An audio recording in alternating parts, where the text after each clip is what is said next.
বিসমিল্লাহির রহমানির রহিম। আজকে বিশাল একটি বড় সাইজের চায়না ইনভার্টার, পিওর সাইনের ইনভার্টার আপনাদের রিপেয়ার করে দেখাবো। এটি একদম নষ্ট ভাঙি মাল, কিভাবে ঠিক করতে হয় তা আপনাদের দেখাবো। দেখেন, পিওর 4000 ওয়াট সুন্দর একটা কুলিং ফ্যান দেওয়া আছে। পিওর সাইনের লম্বা দেখেন প্রায় 13 ইঞ্চি এবং চওড়া আছে 6 ইঞ্চি, 6 ইঞ্চির একটু বেশি। এই ইনভার্টারটি আপনাদের খুলে আমি দেখাচ্ছি যে কি অবস্থায় আছে। এই ইনভার্টারটি যে ভাই আমার কাছে পাঠিয়েছেন তিনি বলেছেন বেশ কয়েকজনকে দেখানো হয়েছে কিন্তু ঠিক করতে পারিনি। দেখেন, আমি খুলে আপনাদের কিভাবে ঠিক করতে হয় সেটা দেখাবো। এই ধরনের ইনভার্টার যদি আমার ভিডিওটি আপনারা না টেনে পুরোপুরি দেখেন তাহলে অবশ্যই এটা রিপেয়ার করতে পারবেন। এটা কিন্তু পিওর সাইনের একটি ইনভার্টার। আমি ভিডিওটি স্পিড বাড়িয়ে দিয়েছি, ভিডিওটি এমনিতেই অনেক বড় হবে। আপনারা যেন পুরোপুরি দেখে এই ধরনের ইনভার্টার ঠিক করতে পারেন, এটাই আমার ভিডিও করার মূল উদ্দেশ্য। কাজটি সঠিকভাবে করার জন্য এবং স্মুথলি করার জন্য আমি পুরোপুরি বডি থেকে সার্কিটটি আলাদা করে নিয়েছি। দেখেন, দুটি চপার দিয়ে এখানে করা আছে। এটা হাই ভোল্টেজ ক্যাপাসিটার, ইন্ডাক্টর, এটা slow high speed driver modulator. দেখেন, ডিসি সাইটের ড্রাইভার মডিউলটি একদম খোলা রয়েছে, তার সাথে আইসি নেই। আমি সব কিছু খুলে নিচ্ছি কাজ করার সুবিধার্থে। মডিউলটি এখন আমরা দেখব যে কিভাবে লাগাতে হয়, সেটা আমার জানা নেই। মডিউলটি একদম খোলা ছিল, তারপরেও আমি লাগিয়ে দেখব কি অবস্থা।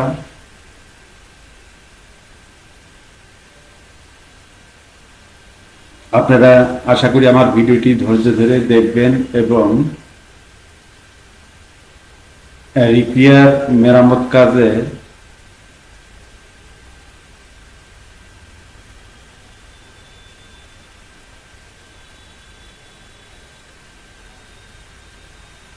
আমি মডিউলটি উপর দিয়ে হালকাভাবে লেগে ভোল্টেজটা চেক করে দেখবো যে ঠিক আছে কিনা।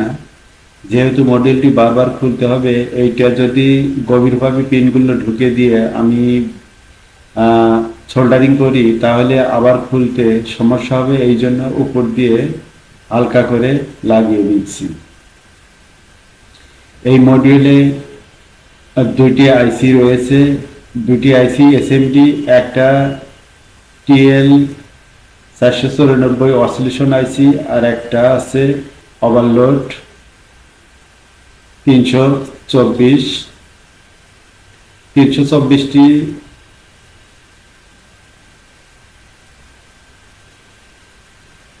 এখন আমি ডিসি কানেকশন করে নিচ্ছি, দেখি কি অবস্থা।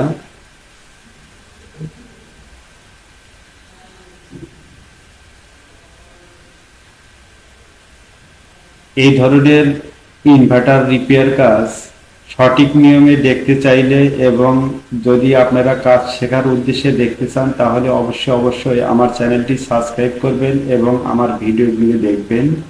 ইনশাল্লাহ আপনারা একদিন খুব ভালো টেকনিশিয়ান হতে পারবেন।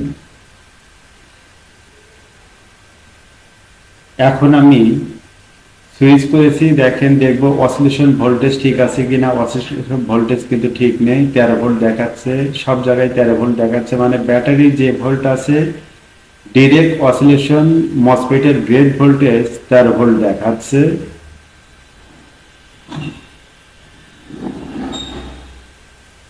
সব জায়গায় 13 ভোল্ট দেখাচ্ছে,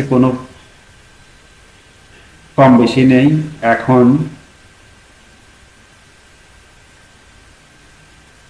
মডুলেটরের ভোল্টেজটা দেখব। মডুলেটরে কিন্তু 13 ভোল্টই রয়েছে, মডুলেটরের ভোল্টেজটা 13ই রয়েছে। আমার এটি লিথিয়াম আয়রন ব্যাটারি, সেজন্য 13 ভোল্ট দেখাচ্ছে।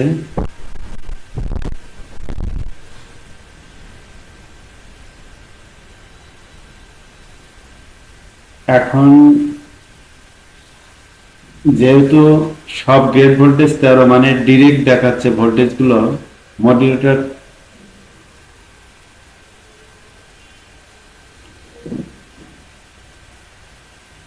ডিসি ড্রাইভারটি আরেকবার খুলে নিব। খুলে টিএন 494 যে আইসিটি আছে, আইসিটি পরিবর্তন করে নিব।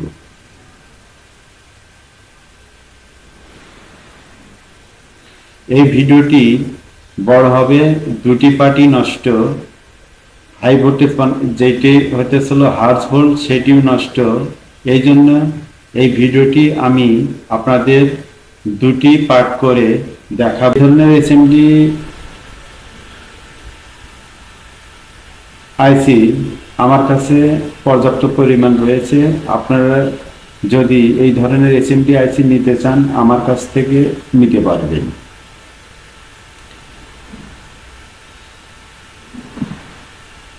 ইনভার্টার, এই চায়না ইনভার্টার গুলো রিপেয়ার করতে এসএমডি আইসি, এসএমডি রেজিস্টার, এগুলো সবকিছুই আমার কাছে ইনশাল্লাহ পাবেন।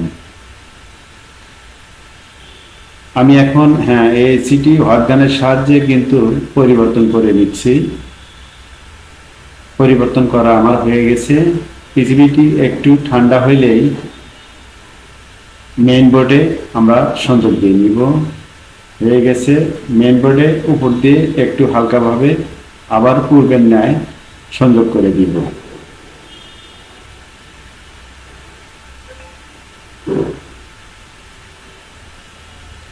সংযোগ করার সময় এই পিনগুলো খুবই কাছাকাছি। আপনারা একটা বিষয়ে লক্ষ্য রাখবেন যে দুটি পিন মানে কোনোভাবেই যেন দুটি পিন এক জায়গায় না হয়ে যায়, সেটি লক্ষ্য করবেন। লক্ষ্য করে তারপর ব্যাটারি ভোল্টেজটা লাগাবেন।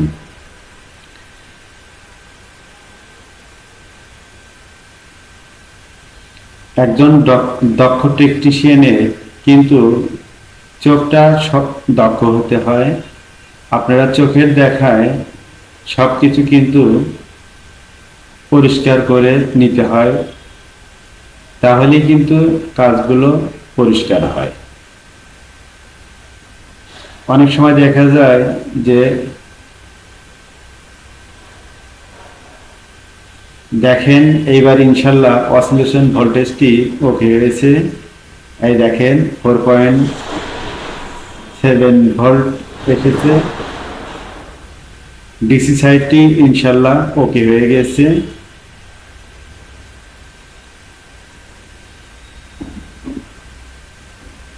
অসিলেশন ভোল্টেজ ইনশাল্লাহ ওকে হয়ে গেছে।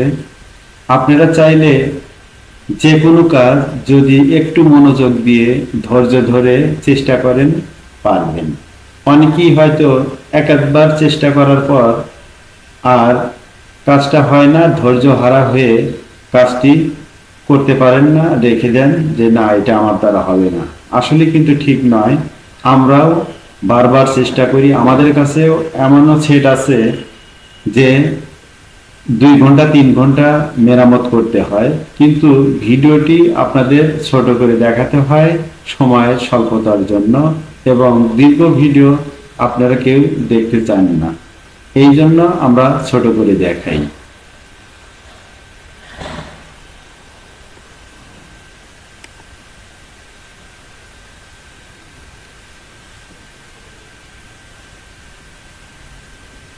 ইনশাল্লাহ ডিসি সাইডের অসিলেশন ঠিক হয়ে গেছে। এখন আমরা পরবর্তী স্টেপটা পরবর্তী পর্বে দেখাবো। ভালো থাকবেন। আমার ভিডিওটি দেখার জন্য আপনাদের অসংখ্য ধন্যবাদ।